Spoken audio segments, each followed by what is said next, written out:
I accidentally overheard my parents fighting. Now I'm not even sure I belong in this family. It started with a fight. Not a big one. Not at first.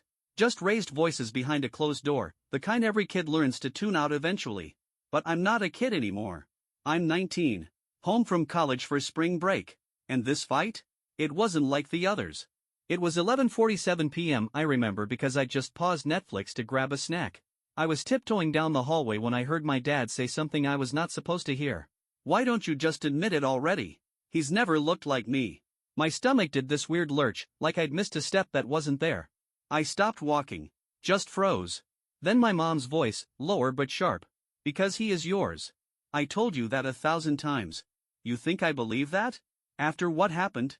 After that night?" I backed up slowly, heart pounding. Stood there in the hallway in the dark, holding a spoon and a half-melted pint of ice cream, trying to make sense of what the hell I just heard. Was he talking about me? I went back to my room, shut the door, and stared at the ceiling for 2 hours straight. The next morning, everything was normal.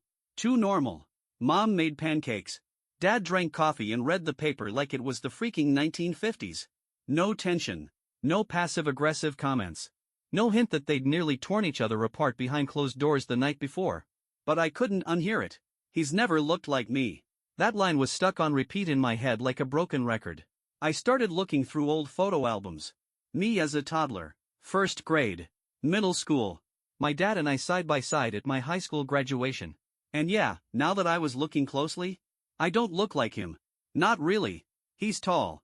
I'm not. His hair's dark brown. Mine's almost black. He's got sharp cheekbones. Mine are softer, more like my mom's, or maybe someone else's? Was I spiraling? Maybe. But something was off. So that night, after they went to bed, I did something I'd never done before. I snooped, went into the attic, dug through boxes labeled old files. I figured maybe there was anything that could give me answers. And in one box, shoved between a high school yearbook and a stack of tax returns, I found an envelope.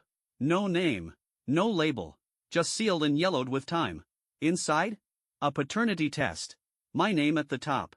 And the results section that made my whole body go numb. Probability of paternity, 0%. I accidentally overheard my parents fighting. Now I'm not even sure I belong in this family. Part 2. That night, I sat on my bed staring at the envelope like it was some cursed object. Like opening it had unlocked a new version of my life, one I never agreed to live in. 0.00%. I reread it 10 times just to be sure I wasn't losing my mind. But it was all there. My full name. The lab. The word excluded next to the man I'd called Dad my entire life. It was real. I barely slept. When I finally got up the next morning, it was like I was watching the world through frosted glass. Everything felt distant. Muted. Wrong. My mom was folding laundry in the living room when I walked in, holding the envelope in my hand like a damn weapon. She looked up, smiled like nothing was wrong, and said, "Morning, honey. Want some? What is this?" I didn't mean to say it so sharp. But the second the words came out, her smile dropped. She looked at the envelope, then at me. Her face went pale. She sat down slowly on the couch, like her knees had given out. "Where did you find that?" "The attic. You said he was my dad. You both said that. So what is this?" She didn't answer right away. Just looked at her hands, twisting the edge of a pillow like she could squeeze the truth into silence. Finally, in a voice I barely recognized, she said, "It was a long time ago. And it was a mistake." She told me everything. Back in her senior year of college, before she and my dad were officially together, she had a one-night stand with someone. Said she was in a bad place emotionally. Her mom had just passed away, her dad had stopped taking her calls, and she was spiraling. She met this guy. He was older, charming, a bad idea with a great smile, she said, and they hooked up after a party. She said she never saw him again. 3 months later, she started dating the man I grew up calling Dad. When she found out she was pregnant, she told him it was his. She wanted to believe it. He wanted to believe it. But when I was born, he started having doubts. And eventually, when I was about 2 years old, he did a secret paternity test. That envelope? He kept it. But never said a word to me. We decided it didn't matter, my mom said. We agreed he would raise you as his son. And he did. He loves you like his own. I stood there, heart pounding, trying to understand how two people could lie to me for 19 years and still claim it was out of love. And my real dad? I asked. Who is he? She shook her head. I don't know. I never even got his last name. I thought I could bury it. I didn't say anything. I couldn't. I just walked out. I spent the next 3 days at my friend Tyler's place. I told him the whole story in pieces, and he just listened, didn't try to give me any fake reassurances. Man, he said. That's like, identity crisis level S***T. No lies detected. I wasn't even angry. I was lost. Like I'd been walking around in a life that didn't belong to me. And the worst part? I didn't know who to be mad at. The man who raised me? Who taught me to ride a bike, helped me with algebra, and drove 12 hours to help me move into college? Or the man I'd never met, the stranger who had no idea he had a son out there? Or maybe my mom, who made the decision to let everyone live a lie. 3 days later, my dad showed up at Tyler's. He didn't yell. Didn't cry. Just asked if we could talk. We sat in his truck for over an hour. I should have told you, he said. You deserve that. But I didn't want you to grow up feeling like you were less. Like you didn't belong. But I don't, I said. Not really. He looked me straight in the eye. You're my son. Paper or not. Blood or not. I chose you. And I'd do it again. Every single day. And in that moment, God help me, I wanted to believe him. Because part of me still needed him to be my dad. But another part? A growing part? Needed to know the truth. So after that talk with my dad, or, I guess I should say the man who raised me, I realized something. I believed he loved me. I also believed he lied. And both things can be true at the same time. But belief doesn't equal closure. And that missing piece? The part of me that didn't know where I came from? It wouldn't shut up. It felt like there was a name buzzing in my bones that I just hadn't heard yet. So I started digging. Not with my parents' help, they were giving me space, which really just meant avoiding every hard conversation by pretending they didn't exist. I turned to 23andMe, spit in the tube, sent it off, and waited. While the results processed, I became a man obsessed. I dug through old yearbooks from my mom's college, flipped through photos on Facebook, even emailed one of her old roommates, under the guise of a family history project. Yeah, I got shady with it. That roommate, who now lives in Colorado and runs a yoga retreat or something, hit me back a few days later with this. You know, there was this one guy from a party I remember her disappearing with. Total flirt. Older than us. Big into music. Name might have been Derek? Derek? Something like that. That was it. Derek. It wasn't much, but it was something. I went back to her college's online alumni database, thank you, Google, narrowed the years, and searched every Derek I could find. And there he was. Derek M. Callahan, class of '97, music major, lives in Greenville, South Carolina. My hands were literally shaking. I pulled up his LinkedIn, now a recording engineer with a small studio. Married. No other children listed. I stared at his profile photo for a long, long time. And yeah, there was something. In the jaw. The eyes. A shadow of my own face looking back at me. Then the email dropped. 23andMe, your results are in. I opened it. Heart in my throat. Clicked view DNA relatives. Top match? No surprise, my mom. Second match? A name I'd never seen before. Derek M. Callahan. 49, 50% DNA shared. Parent prediction, high. My hands went cold. It was him.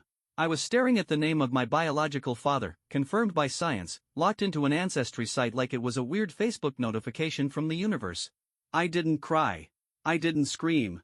I just sat there in silence, my whole body numb. So now I had a decision to make. Do I reach out? Do I shake up the life of a man who probably has no clue I exist? Or do I let it lie? Keep the peace? Pretend blood doesn't matter?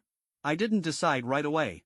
I walked around for days in this weird fog, hearing Callahan echo in my head every time someone said my name. Then one night, I got drunk. Alone.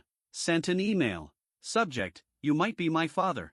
Hi Derek. I'm sorry to drop something like this on you out of nowhere, but I recently did a DNA test and your name came up.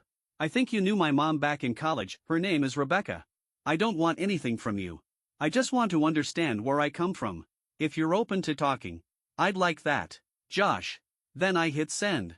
And waited. 2 days later, he replied. Subject, you might be my father. Josh. I've been sitting with your message for a while now. You're right, I did know your mom. We were young and reckless, and I had no idea she was ever pregnant. I'm shocked. I don't know what to say. But I'd like to talk, if you're up for it. Maybe we can meet. I don't know what kind of father I can be at this point in your life, but I'd like to know you. Derek. A week after the email, I drove to Greenville. It was raining the whole way, one of those cold, steady rains that turns every road into a mirror. I kept wondering if I'd recognize him. If I'd feel something the second I saw him. If my body would somehow just know. He picked the place, a coffee shop tucked between a bookstore and a yoga studio.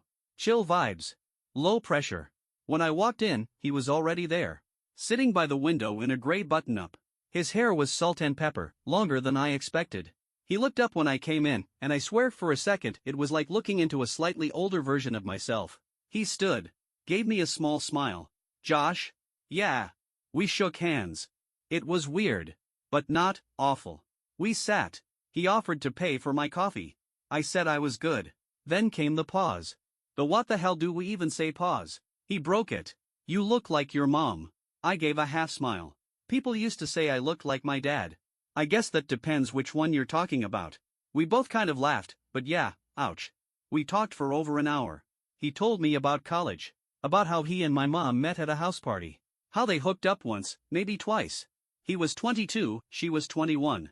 He was moving to New York. She was still figuring things out.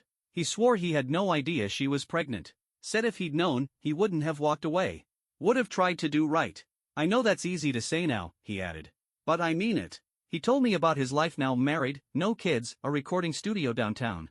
He asked if I wanted to see pictures. I said sure. He showed me a photo of his wife. A dog. A beach trip. It was normal. He was normal. Not some deadbeat or drama case. Just a guy who never got the call. Then he asked about me. I told him about college. My major. My favorite band. The time I broke my wrist in 5th grade trying to impress a girl on the monkey bars. We talked like two strangers who shared something sacred but unspoken. It wasn't magical. There were no hugs. No son or dad moments. But it was real. When we stood to leave, he looked at me and said, "You don't owe me anything, Josh. You've got your own life. Your own family. But if you ever want to talk again, I'll be here." I nodded. I think I do want that. Just not all at once. He smiled. That's fair. And just like that, I walked back out into the rain. I got home that night to a text from my mom. I know you met him. If you ever want to talk, I'll listen.